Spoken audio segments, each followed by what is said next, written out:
Holiday travel rush has officially begun. Big time. TSA predicting today could be one of the busiest days of the entire holiday travel season. Se Kwon live for us at MSP International Airport. Checking in how things are going. Hi, Se. Good morning.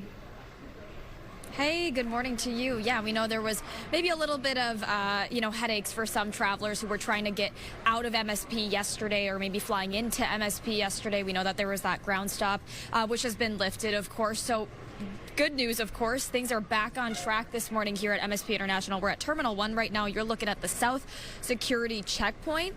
And also just keep in mind, this checkpoint does tend to be a little bit busier than the other checkpoint.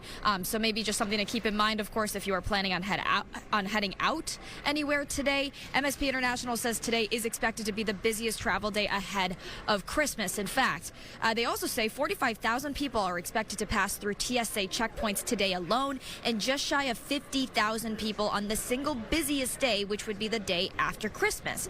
Now, I talked with a traveler this morning who has a pretty nice system going on there with his sister to escape the cold this time of year.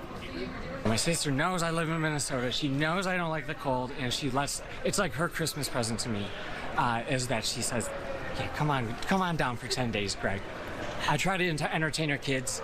I try to make sure that she gets a few days off from them if I get a few days off from -17 wind chill.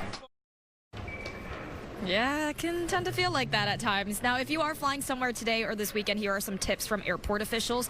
If you're flying out of Terminal 2, you can access the free express area through the purple ramp on the second level, which will bring you right to the Sky Bridge. And then parking, we know it's always hard to find here, but it'll be especially tricky over these next few weeks. Right now, almost 40% of the spots at Terminal 1 are full, and just over half are full at Terminal 2. You can pre-book online at least 12 hours before your flight to guarantee a spot. You can also reserve a spot in the security line for free at both of these terminals. Now, if you are going somewhere within the U.S., you are encouraged to get here at least 2 hours before your flight and make that 3 hours if you are flying out of the country. Many people we talked to this morning are headed to warmer destinations. In fact, MSP International has resumed their seasonal flights again, so a lot of those flights are going to Latin America. We've heard a lot of people going to Costa Rica today, and also to parts of the Caribbean as well. So I think people are finding any excuse to get out away from the colds this time of year, guys. Yeah, of course, a lot of people going to visit family too. All right. Thank you. Thank you, Se.